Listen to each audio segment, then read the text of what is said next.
Ուրեմն հարգելի ուսանողներ, եկեք մենք անցնենք հաջորդ կարևոր գլխին, գծային արտապատկերումների։ Իմաստը արտապատկերումների ինչու՞մ է կայանում։ Տեսեք, մինչև հիմա մեր սահմանած բոլոր կառուցվածքները ստատիկ էին եղել առանց շարժման։ Ինչ էր, եթե 2 ունեինք, այս մեր 2-ն էր, ինչ գիտեինք, բազիս կարող է իր մեջ սահմանեինք, գծային կախվածություն եւ այլն, ասենք թե ինչ որ մի վեկտոր կարող էր այս երկու վեկտորների կոմբինացիան լիներ, բայց այդ ամբողջ իրավիճակը ստատիկ էր, ոչինչ չէր շարժվում։ Ասենք եթե այս Y1 վեկտորը այստեղ էր, ինքը շարունակում էր այստեղ մնալ, Y2-ը այստեղ էր, շարունակում էր այստեղ մնալ, ասենք թե սա էլ սրանց գծային կոմբինացիան է, V-ն ունի, ասենք թե 2-1 կոորդինատները, 2 հատ Y1 գումարած մի հատ Y2, այս ամեն ինչը ստատիկ էր։ Հիմա մեր դասընթացի մեջ նոր քայլ է կատարվում, շարժում է մտցվում այս ամեն ինչի մեջ։ Շարժում ասելով ես նկատի ունեմ, օրինակ, ինչ շարժում կարելի է մտցնել, կարելի է վերցնել այս մեր իրավիճակը, այս R2-ը, որը մենք ունենք, ու ենթադրենք այսպես ինչ-որ ալֆա անկյամբ պտտենք։ Y1-ը տեղափոխվի այստեղ, Y2-ը տեղափոխվի այստեղ, այս V-ն էլ ոնց որ թե կգա կընկնի մոտավորապես այստեղ, եւ այլն։ Շարժում կիրականացվի։ Շատ եղեք, հիմա մեր դասընթացի մեջ բեկումնային կետ է, շարժման հասկացությունն է մտցվելու եւ այս կետից սկսած մեր մնացած ամբողջ դասընթացը այս կամ այն չափով վերաբերվելու է հիմնականում շարժմանը։ Բայց շարժումը ասեցինք, բայց մաթեմատիկայի մեջ շարժում հասկացությունը ինչպես է մտցվում։ Շարժումը մտցվում է ֆունկցիայի հասկացության միջոցով, չէ՞, որտեղ տեսեք, այստեղ մեր Y1 կետը այստեղ էր, Y1 վեկտորը, իրան բերեցինք, գցեցինք այստեղ, այս նոր Y1-ի վրա։ Ասենք V վեկտորը այստեղ էր, իրան բերեցինք, գցեցինք այստեղ նոր V-ի վրա, նոր V շտրիխի վրա, սա շտրիխեր նշանակում տարբերվեն։ Այսինքն շարժում իրականացվեց, նշանակում է արտապատկերում կախածա, ֆունկցիա տեղի ունեցավ։ V էր, V-ին համապատասխանացվեց V շտրիխը, չէ՞, այս V-ին V շտրիխը։ Մաթեմատիկայի մեջ բնականաբար ֆունկցիան է, որ գալիս է կատարելու շարժման դերը։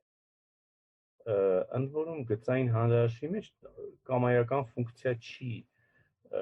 դիտարկվում։ Նախ հələ եկեք որոշենք մեր ֆունկցիայի որոշման տիրույթը եւ արժեքների տիրույթը ինչ պետք է լինեն։ Այսինքն ֆունկցիան ինչ որ մի բազմությունից ինչ որ մի հատ ուրիշ բազմության վրա է, չէ՞։ Մեր կառուցած ամենակատարյալ բազմությունը այս պահի դրությամբ գծային հանրահաշվում դրանք տարածություններն են, չէ՞ գծային։ Թող լինի մի հատ V տարածություն, թող լինի մի հատ W տարածություն եւ մի հատ արտապատկերում վերցնենք այս V-ից W։ Ընդ որում T-ով է, մեծատար T-ով եկեք պայմանավորենք նշանակենք այս արտապատկերումը առայժմ T-ն transformation բառի առաջի տառն է, դե համար էլ T։ Եվ երկու պայմանել ենք մտցնում։ Ոչ թե պատահական արտապատկերում ենք վերցնում, ասենք սինուսը կամ կոսինուսը, սա ինչ-որ պատահական բաներ չէ, այլ որոշակի պայմաններ բավարարող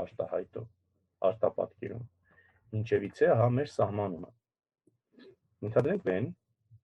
եւ W-ն երկու գծային տարածություններ են, միևնույն դաշտի վրա տված։ T-ն արտապատկերում է V-ից W։ Սա այս արտապատկերումը կոչվում է գծային արտապատկերում։ Եթե նա հետևյալ պայմաններին է բավարարում։ T ու գումարած V-ն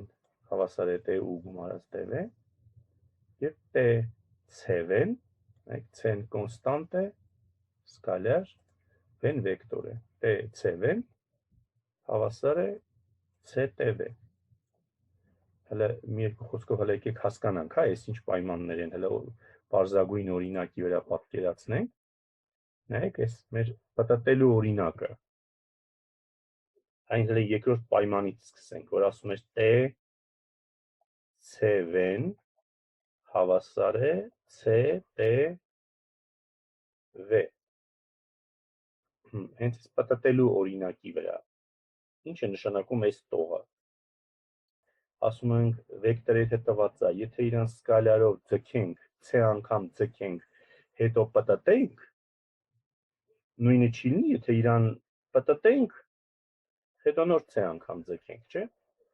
Ասենք այս մեր V վեկտորն է, այս կողմերը նկարենք, որ քիչ ազատ տեղ ունենանք, այս մեր վեկտորն է։ Անկյունն էլ ենթադրենք 30 աստիճան պտտելն է։ Այս V-ն եկավ այս V շտրիխին։ Այստեղ 30 աստիճան պտտվեց։ Հիմա նայեք, եթե ես վեկտորը, եթե ես երկու անգամ ձգեմ, երկու V-ն ստացա, չէ՞, հետո պտտեմ,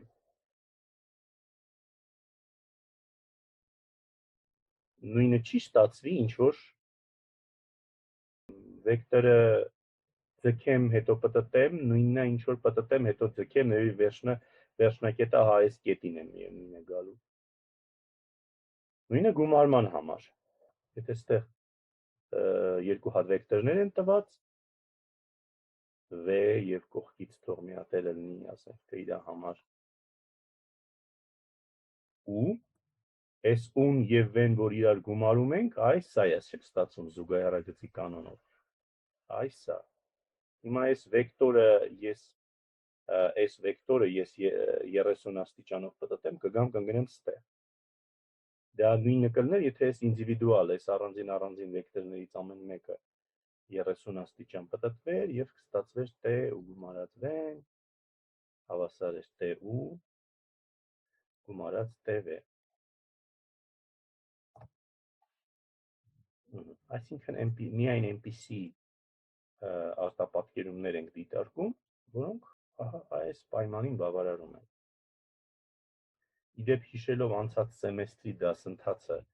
այս սահմանում ինչ որ բանի ձեզ նման չի, ինչ էինք կոչում նմանատիպ։ Հոմոմորֆիզմ։ Հոմոմորֆիզմի պայմանն է։ Սա աբելյան խմբերի հոմոմորֆիզմի պայմանն է, պարզապես այս վերևին է։ Լավ, ուրեմն տեսեք, կարող են մասնավոր դեպքեր լինել։ Կարող է, չէ, V-ն ու W-ն դրանք հենց նույն տարածությունը լինեն։ Այսինքն ստացվում է T-ն արտապատկերում է նույն տարածությունից նույն տարածության մեջ։ Այ հենց մեր այն պտտելու արտապատկերումը, որ մենք նոր սլայդում նայում էինք, այդպեսին էր։ Այդ դեպքում ընդունված է անվանել T-ն ոչ թե V-ից V գծային արտապատկերում, այլ ասել ընդունված է իրեն անվանել V տարածության գծային արտապատկերում։ Ավելին, եթե այդ արտապատկերումը բիեկցիա է, բիեկցիա այն իմաստով, որ ինյեկտիվ է եւ սյուրեկտիվ։ Այդ դեպքում ինքը կոչվում է իզոմորֆիզմ, ինչպես եւ խմբերի տեսության մեջ, չէ՞, բիեկտիվ հոմոմորֆիզմը կոչվում էր իզոմորֆիզմ։ Այստեղ էլ այդպես կոչվում։ Օրինակ այն պտույտը, որ մենք նոր նայեցինք սլայդում, ինչ եք կարծում, սա իզոմորֆիզմ է, թե ոչ։ Իզոմորֆիզմ։ Եկեք նայենք օրինակներ, որոնք տեսնենք, որ իրականում այս գծային արտապատկերումները շատ են մաթեմատիկայի տարբեր անկյուններում։ Օրինակ, ենթադրենք V-ն ու W-ն կամայական տարածություններ լինեն, իսկ T-ն տեսեք ոնց է սահմանում։ Ինքը վերցնում է V-ի կամայական վեկտորի եւ արտապատկերում է իրան 0-ի վրա։ Այսինքն բոլորին միասին խմբող ասում է բոլորդ արտապատկերվեք 0-ի վրա։ Սա կոչվում է զրոյական արտապատկերում, զրոյական ձևափոխություն եւ հեշտ է ստուգել եւ հեշտ է հասկանալ, որ սա գծային է, չէ՞։ Այս երկու պայմանը երկուսն է կատարվում է։ Օրինակ այս վերևին ինչի է կատարվում, որովհետեւ T ու գումարած V-ն ուզի 0 է, որտեղ բոլորի պատկերը 0 է։ Այստեղ առանձին T-ուն եւ առանձին TV նույնպես 0 են։ Ուրեմն այս գումարը ի՞նչ է։ 0։ 0-ի է եւ այս պայմանը պարզապես այդտեղ գրած է 0-ն հավասար է 0 + 0, որը իհարկե ճիշտ է։ Մի ուրիշ տեսակ արտապատկերում ունենք, վերցնենք v-ն ու w-ն միմյանց հավասար, եւ այտենց սենց ազդում, վերցնում է յուրաքանչյուր վեկտոր, էսա v-ն, եւ ոչինչ չի անում, v-ին տեղում է թողնում։ Դա կոչվում է նույնական արտապատկերում, եւ դա ընդունված է i-ով նշանակել, ինչպես եւ 0-ականը ընդունված էր 0-ով կամ o-ով նշանակել։ Տեսեք, դուք կարող եք հիշեք, ասեք, բայց i-ով մենք նշանակում էինք միավոր մատրիցը, չէ, ինչ որ կապ կա նրանց միջև։ Մենք տեսնենք, որ այն էլ ոնց կա։ Հաջորդը պրոյեկցիան։ Ենթադրենք, որպես տարածություն վերցրել ենք f-ը, n-յակներն են մեր վեկտորները, եւ վերցրել ենք sense մի հատ վեկտոր, այդ արտապատկերումը վերցնում է բոլոր կոորդինատները նույնն է թողնում, միայն k-րդ կոորդինատը բռնում 0-ացնում է։ Սա եկեք p տառով նշանակենք եւ կոչենք նրան պրոյեկցիա ըստ պրոյեկցիա k կոորդինատով ըստ կամ ըստ k կոորդինատի։ Օրինակ, եթե r2-ը վերցնենք, նայեք, եթե վերցնեմ sense p x-y-ին, որ տանի x0-ին, սա չեղա պրոյեկցիա ըստ y կոորդինատի եւ հասկանալի է իրագործելու մեխանիզմը, ինքը վերցնում է այստեղ x-y էսա վեկտորին, դրան համապատասխանացնում է x0-ի վրա, հենց մաքուր պրոյեկցիան է, որ կա, չէ։ Մյուսը m-ով նշանակենք, հետևյալ արտապատկերումը։ Վերցնում եմ վեկտորը, ամեն ինչ նույնն է թողնում, մենակ k-րդ կոորդինատը փոխարինում եմ մինուս այդ կոորդինատով։ Օրինակ, այս երկու չափանի դեպքում x-y կետին կվերցնի ու կհամապատասխանացնի, տեսնում եք, x մինուս y-ին։ Եվ m տառը, որ այդ արտապատկերման անվանման մեջ դեր է խաղում, դա mirror reflection, այսինքն հայլային արտապատկերում տերմինից է գալիս, ոնց որ իսկապես սա ոնց որ եթե OX առանցքը կարծես թե հայլի լինի, սա ոնց որ բռնում է այս կետը հայլում արտացոլում է։ Եթե այստեղ մի հատ ծառ ունենայինք, այդ ծառը կարտացոլեր, ոնց որ լճի մակերևույթ լինի այստես։ Ունեք բավական շատ բնությունից ձեզ ծանոթ արտապատկերումներ, լավ են գծային արտապատկերումներ են հանդես գալիս։ Մյուսը S-ով նշանակենք S, scale, ձգել բառից է գալիս, ինքը ինչ է անում, վերցնում է բոլոր կոորդինատները նույնն է թողնում, մենակ թե k-րդ կոորդինատը c անգամ բազմապատկում, ձգում է k-ի ուղղությամբ։ Եթե երկուչափանի դեպքը կրկին ես վերադառնանք ստեղ, եթե այնտեղ c-ն վերցնենք, ասենք թե 3, x-y-ը կարտապատկերվի x 3y-ին, այսինքն այն մեր x-y-ը կգա ստեղ x 3y, ոնց որ սա կարելի է սենց հասկանալ, այս o կետի շուրջ կամ սենց ասեմ OY առանցքի երկայնքով մեր տարածությունը ոնց որ 3 անգամ ձգում ենք։ Ամեն ինչ դեպի ստեղ 3 անգամ վերև է թռնում, դեպի ներքև 3 անգամ ներքև է թռնում։ Իսկ ասենք ինչ որ էս OX առանցքին է, այդ տեղում ֆիքսված մնում է։ Եվ մասնավորապես կարող ենք, չէ, դա նաև զարգացնենք սենց։ C-ով բազմապատկի բոլոր կոորդինատները, այսինքն v վեկտորին տանի c անգամ v վեկտորի վրա։ Հեշտ է ստուգել, որ սա էլ է գծային, սա էլ ոնց որ գիտեք ինչի արտապատկերումը լինի։ Ոնց որ դուք վերցնեք մի հատ խոշորացույց եւ խոշորացույցով նայեք աշխարհին, ամեն ինչ ոնց որ մեծացել է c անգամ։ Հաջորդ արտապատկերումը, տեսեք, սա sense ֆունկցիոնալ տեսքով է տված։ R3-ից R2-ի վրա արտապատկերում, որը ինչ անում, XY Z եռյակին համապատասխանացնում է 2x գումարած y ստորակետ, հիմա երկրորդ կոորդինատն է գալիս, x գումարած z։ Այս արտապատկերում էստեղ որ տրված է, շատ դյուրին է ստուգել, որ սա իսկապես գծային է, ոնց ստուգեք, այս x, y, z-ը ձեր մոտ ինչ-որ ունե, որպես v, մի հատ էլ վերցրեք ինչ, x շտրիխ, չգիտեմ y շտրիխ, z շտրիխ, սենց մի հատ իր համար վեկտոր, սա էլ կարտապատկերվի համապատասխան զույգին, գրեք հաշվեք, կտեսնեք, որ ամեն ինչ ճիշտ է։ Եղավ, ուրեմն այս էլ այսպես գծային արտապատկերում տալու ձև։ Այլ ձև, մի հատ լրիվ ուրիշ ձև, անսովոր ձև, վերցնենք մեր տարածությունները ինչ են, FM-ը և FN-ը, և ֆիքսենք իր համար մի հատ մատրից, էսա, M-ը N-ի վրա, և արտապատկերումը ըստ այս մատրիցի, այս ֆիքսված A մատրիցի համար, արտապատկերումը սենց այսպես սահմանեմ, ուղղակի պարզապես վերցնեմ V-ն մեր վեկտորն է, N հատ կոորդինատով, իրան ձախից բազմապատկեմ մատրիցով, այսենց, այսինքն սենց, մատրիցը իրան ձախից բազմապատկում, օրինակ, եթե A-ն այս երկուսը 3-ի վրա մատրիցն է, վերցնեմ V-ն ինչ-որ մի հատ վեկտոր, 1, 2, 4-ը, ասենք թե, ապա արտապատկերման պատկերը սենց սահմանեմ, 1, 2, 4-ը գրեմ սենց որպես սյուն վեկտոր ու որպես մատրից իրան բազմապատկեմ I-ով, ինչ կլինի արդյունքում, սենց նայեք, տողը սյունին 4, տողը սյունին 5, այսինքն ստացվում է, որ այս արտապատկերումը 1, 2, 3,